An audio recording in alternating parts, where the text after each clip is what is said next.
Hello, welcome back to Coming Home to Autism. This week's video is going to be a little bit different.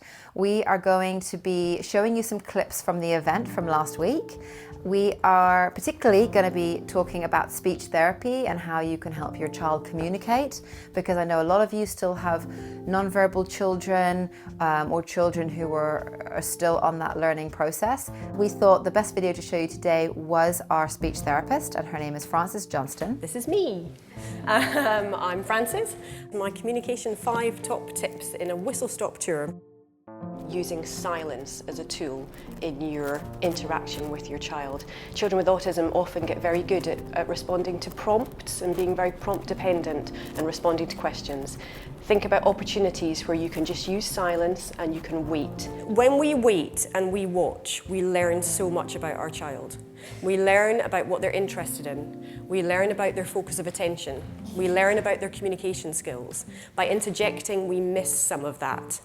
So spend some time waiting, watching your child, see what they're interested in, what their focus is on. With Dylan, I would say, do you want a juice? Oh, you want a juice, you want apple juice. I gave him no time to answer or even respond to me because I'd already answered the question. So you're meant to wait at least 10 seconds for your child to answer, which is, like, do you want a juice?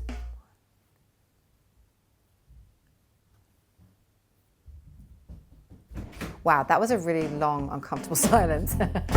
But that's how long apparently you have to wait. You use visuals and to think visual. We know that children with autism process visual information much better than they process verbal information, and so therefore, as much as you can, think about using visual strategies with your children. I do often get questions from parents about, if I use symbols, if I use pictures, will it stop them talking? There's no research that supports that. And what I can say over my years of experience of working with children with autism and other communication difficulties, that usually visual strategies, if there's a kind of hiccup, a visual strategy will help. PECS was very useful for us in potty training and in eating and trying to get a bit of a schedule together. Because he was non-verbal at the time, it enabled him to show me when he wanted to use the toilet, or I would present him with the picture of the toilet when we wanted to go to the toilet. Think about opportunities for communication. As parents, you will get very good at preempting what your child needs and wants. You will know your child inside out better than anybody else. So you think, oh, it's 11:30, they're probably going to get hungry, let's get out some food. Try and think about ways that you can scaffold in opportunities for your child to communicate. So having their favourite toys just on a shelf, just out of reach, but where they can see it. That way they have to try and come to talk to you, to communicate with you, to ask for what they want. Maybe putting their favourite snacks in a clear jar with a tight lid. So again, there has to be a way of them coming to find you as a useful person to interact with them. Think about the language that you're using with your child and think about your role as a teacher rather than a tester. Every parent that I've ever met, including myself, I will hold my hand up and say, I fire questions at my son all the time. It's what parents do, and we like to also be able to, show off what they can do. But actually, we need to stop being a tester and become a teacher.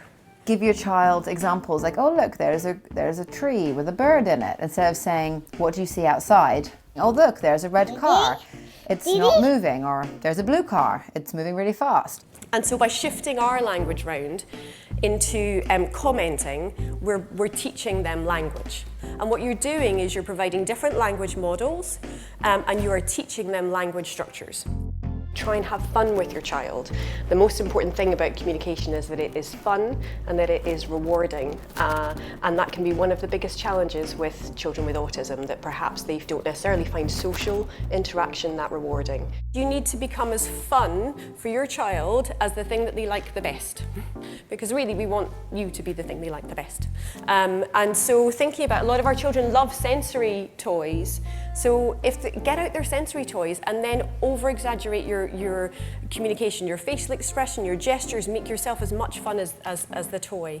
If your child likes lying down and lining cars up, lie down beside them, line the cars up with them. Show them that you are predictable and that you are fun and that you like doing what they like doing. No. You can't. Every child is born with a whole life to live. Give them the right tools and they will fly.